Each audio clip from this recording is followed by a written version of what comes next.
So I heard that you want to make a Lego city. Well, you came to the right place. Hey!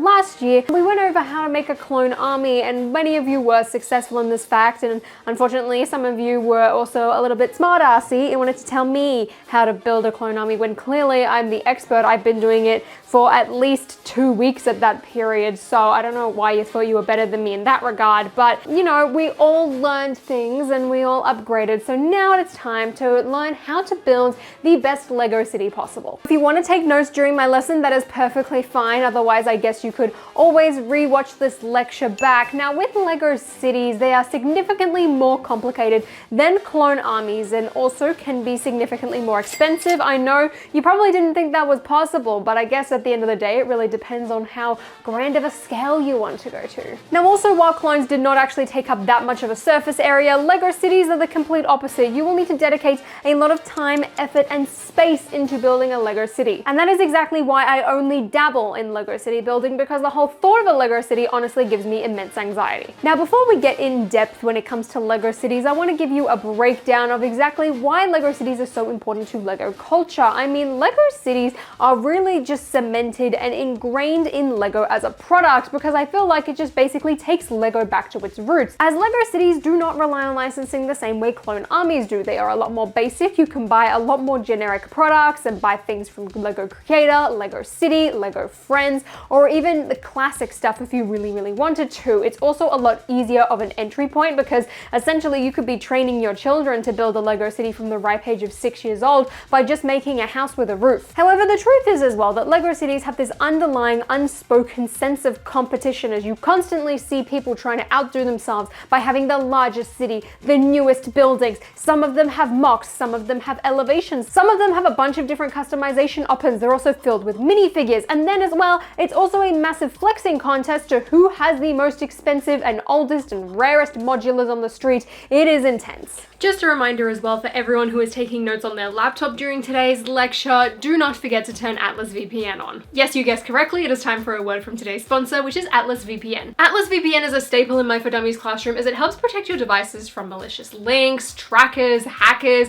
to help keep you and your data safe. You can protect unlimited devices all under the same plan for as low as $1.99 per month, which will make sure that not only just your lecture notes from this lesson, but also just all of your personal data stays secure and safe at all times. With Atlas VPN as well, it also unlocks content from all around the world. So whether you're traveling and trying to watch all of the same shows that you do at home, or for example, for me, if you want to watch Breaking Bad, but it's not on Australian Netflix and don't want to pay for another subscription, you can just set your country to the USA and instantly it will unlock a ton of new content for you to watch. Atlas VPN is running a huge deal right now where you can get a 3-year subscription for as low as $1.99 per month, all with their 30-day money-back guarantee. If you want to try them out for yourselves, be quick and grab this deal using the link in the description or the pinned comment down below. And if you have not pulled out your notepad or laptop by now, honestly, I will be sending you outside of this classroom. Thank you so much to Atlas VPN for sponsoring this video. Now let's get back to class.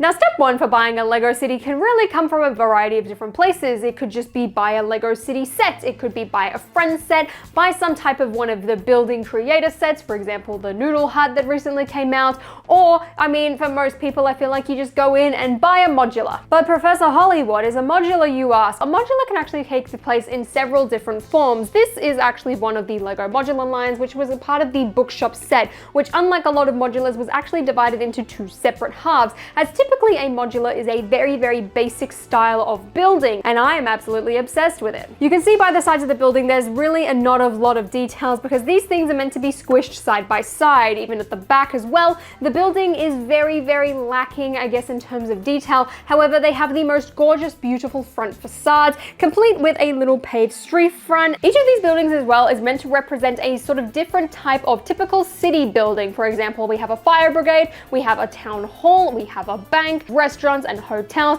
and most recently a pizzeria and a jazz club. And overall, these are supposed to represent sort of not really a regional city, but essentially it is an American city, cemented by the fact that they did actually put an American flag in the fire brigade. So really, I guess you're trying to make a mini corporate America. Now, the bookshop is personally one of my favorites, purely just down to the color scheme. However, there are a lot more muted tones in terms of modular buildings, and these typically range in price from around $200 to $300. However, those prices are only relevant relevant for the ones that are on shelves, but we'll get to that later. And modulars are so good for building a Lego city because they are each built up on a 32 by 32 base plate, and in some select cases, being assembly squared, they will actually take up even more space, meaning you can get a really substantial chunk of your Lego city done just by having this one building. They are also a thrill to build. I don't know what it is. I think it's just because of how basic and just down to its core in terms of just Lego as a product it is in terms of a build. I love them. Many other people love them for that same reason. They are quite addicting, which is great if you're building a Lego city, because step 2 is to buy a second modular building. This one in particular is the Marvel Sanctum Sanctorum, and while it does depart from the sort of typical modular lineup, essentially at its core and just the way that it is designed and laid out, specifically with the base plate and this street front and even complete with a lamp post, it is a modular building. Now at this point, Lego Marvel has 2 entries in the modular building category with the Sanctum Sanctorum as well as the Skyscraper Daily Bugle. However, the Daily Bugle also is sort of a sore thumb because it is the only skyscraper that the modular lines have had. I haven't finished building this one yet, but I'm very excited to do it and sort of add it onto my shelf in, I guess, my like little city. Now you might have heard me say shelf, and that is the next thing I want to talk about, because if you want to build a city after you've bought these 2 buildings, you need to decide where you're going to put your Lego city. Now, as I said, Lego cities give me immense anxiety, and that is because for the most part, lots of people want to put them on giant tables and take up an entire room, which, don't get me wrong, looks fantastic, and I love seeing them on display at conventions or on TikTok or Instagram, or even just a couple of YouTube thumbnails that get recommended to me. They look fantastic and they look really beautiful. Even in the Lego movie, there was a Lego city that was taken up in like a giant room on a bunch of different tables. However, just the thought of that stresses me out. I know you could put storage underneath the tables, but it just seems to me a giant waste of like vertical space, which is another option you can do, is build a vertical city by using a bookshelf. Now, this is significantly less popular, but in my opinion is far more impressive because I feel like you are limited to the confines of your space, meaning that a lot of the time you're going to be a bit more creative in terms of your city layout and placement, and everything I feel like is a little bit more intentional, because if there is a giant amount of space, really it means, I guess, unless you are severely running out of space, there is a lot more space and room just to like sort of do whatever.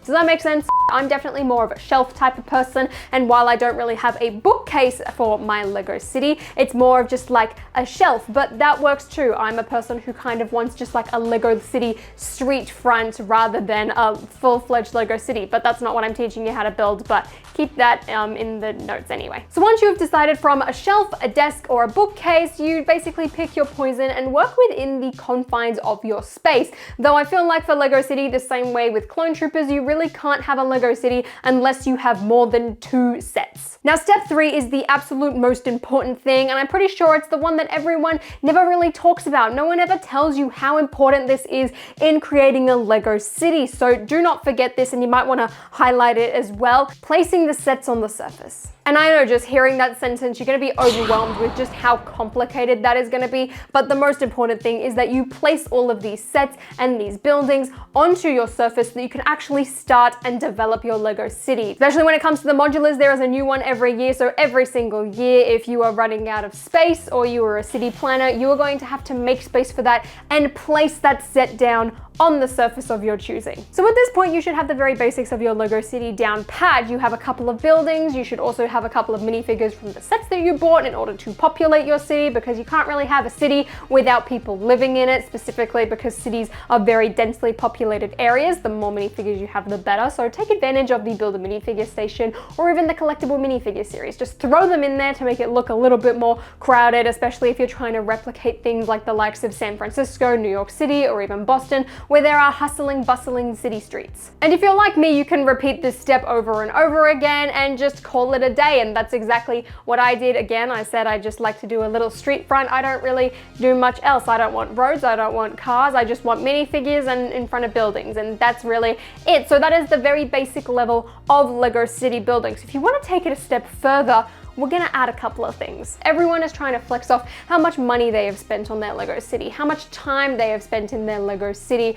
and just how dedicated, I guess, they are to Lego city building. And one of the easiest and most effective ways to accomplish this is by buying a bunch of old modular buildings. Now, at this point, the modular buildings have been going on for 16 years, so in total, there are 16 different modular buildings you can get. And specifically in the earlier days, they weren't sold for as long, maybe capping out at around 8 to 10 and maybe 12 months if you're lucky. They were also a lot harder harder to get, and these days they can cost you several thousands of dollars if you want to buy a sealed one. Also, not to mention the fact that there are a couple of them that have those colors that would very easily snap when you built them. Now, due to the price as well, many people will take the route of parting things out. And even if you go and part it out, no one's gonna know that this isn't the real town hall or greengrocer or cafe corner or whatever. So if you really want to flex hard on people, I would keep those instruction manuals and keep those modular boxes, because then no one can tell you that you were faking it. But even then, I don't really know of people who would call out people for parting together a set. Because even when you part it out, as long as all of the pieces are there, and even I guess to an extent all of the minifigures are there, no one can really tell you that it's like a fake set, because essentially it's the exact same thing. You just took the work, I guess, of the Lego packing machines. And I mean, like, if people really demand to see instructions or a box for a set like the Republic gunship, then I feel like you're just wasting your time, because it's really not worth it. Even though it was parted together, it's still official. Don't let anyone tell you otherwise, okay? And because a lot of these modular buildings are an absolute flex, if you really want to cement your status as a Lego City owner and a Lego City builder, you should probably look into getting a couple of those. I know they're very expensive, but really, how else are you gonna flex on everyone else and prove that you're really, really into Lego City if you don't have one? It's a thing that has to happen. Owning a modular from 2016 or earlier just instantly bumps up your street cred. I know that that might not be important to a couple of people judging by your outfits here today, but street cred is important, specifically with a Lego City, considering we are dealing with actual streets that we're trying to develop here. So now that you've got your buildings, it is actually time to go and get some streets. I highly recommend, if you're especially going with the table method or you have a really deep shelf, you should probably get some roads. These are the current road plates that Lego makes. These are made more for like Lego City, but even then they look really out of place in the Lego City sets. They're also more expensive. I guess they're a little bit more customizable. I hate these. If you're building just a Lego City based on Lego City sets, these are going to be fantastic. Otherwise, you might want to make some custom roads yourself and just like design them by buying a bunch of pieces. Or you could also go back and buy the Lego City road base plates that existed. However, they are all retired now. I don't know how much they cost, but my PowerPoint presentation will be able to tell you. Now, assuming everyone in your Lego City is 16 years or over, you should probably also deck it out with a couple of cars. This one was a Lego Ideas gift with purchase a couple of years ago, which was really cute because it's only 6 studs wide. So it fits really well on the road base plate. Same deal with original Speed Champions, but also the newer style of Speed Champions that are 8 wide also fit pretty well. They are a little bit more tight though. So yeah, if you want James Bond to be driving around your city and protecting it and keeping it safe because the police station police officers are too busy trying to catch a donut thief, he's a really great option as well. This is just an excellent set. You should buy it even though you don't care about a Lego City. That's what I did. Cars to me though are honestly one of my favorite parts about looking at Lego City tables, because there are just so many options you can have. You can have a bunch of buses, you can include the night bus.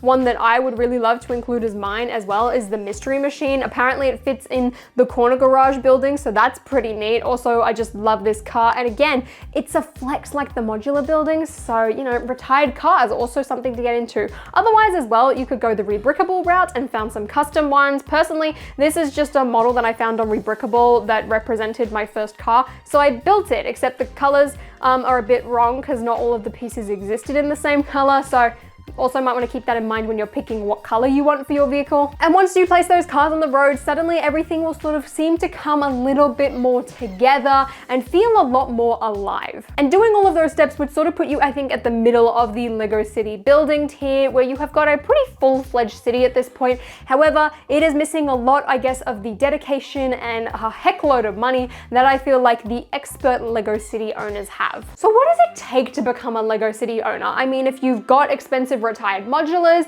and you have a bunch of roads and a bunch of cars, then what is it that is really going to elevate your Lego City from zero to hero? It's customized things. I don't care how you go about customizing things, whether it be a Rebrickable build, whether you're copying someone's mock that you saw on Instagram, whether you're just throwing in like a really bad version of a dog park and just like putting a bunch of dogs on a green base plate. If you add some sort of customization, it is going to elevate your city to new levels. If you you build a custom tree, if you add a bunch of rocks, if you add like a whole train station and train system, like I will be bowing down to you in terms of Lego City Builders. You didn't just overtake the ones who just did like road plates and cars, you absolutely demolish them if you have got some sort of customized area. The one rule though for customized areas though is you cannot just put a bunch of different random Lego sets in some sort of formation throughout it. That doesn't count. I need you to do something very, very minimal at least to give it a little bit extra bonus points if you buy pieces off like Bricklink, the pad wall, or even bricks and pieces just to be able to accentuate